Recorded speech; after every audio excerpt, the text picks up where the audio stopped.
রাজবাড়ীর কালুখালীতে কোরবানির গরুবাহী ট্রাক নিয়ন্ত্রণ হারিয়ে খাদে পড়ে যাওয়ায় দুই গরু ব্যবসায়ী নিহত হয়েছে।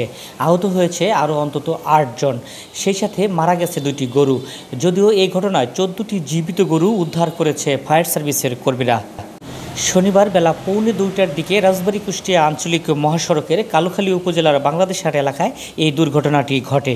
নিহতরা হলো কুষ্টিয়া জেলার ইসলামী বিশ্ববিদ্যালয় এলাকার বাসিন্দা রফিকুল ইসলাম ও রফিক হোসেন খবির। তারা দুজনেই গরু ব্যবসায়ী বলে জানা গেছে। কালুখালী থানার ভারপ্রাপ্ত কর্মকর্তা ওসি মোহাম্মদ জাহিদুর রহিম জানান, কুষ্টিয়া থেকে ছেড়ে আসা ঢাকাগামী একটি গরুবাহী ট্রাক বাংলাদেশ হাট এলাকায় পৌঁছালে নিয়ন্ত্রণ হারিয়ে সড়কের পাশে খাদে পড়ে যায়। খবর পেয়ে পুলিশ ও ফায়ার সার্ভিসের কর্মীরা উদ্ধার কার্যক্রম শুরু করে। সে সময় ঘটনাস্থল থেকে ২ জনের মরদেহ উদ্ধার করা হয়। সেই সাথে ১৪টি জীবিত গরু ও ২টি মৃত গরু উদ্ধার করা হয়। খবর পেয়ে সহকারী police super Pangsha circle Debabrata Roy ঘটনাস্থল পরিদর্শন করেছেন। আহতদের কালুখালী উপজেলা স্বাস্থ্য কমপ্লেক্সে ভর্তি করা হয়েছে।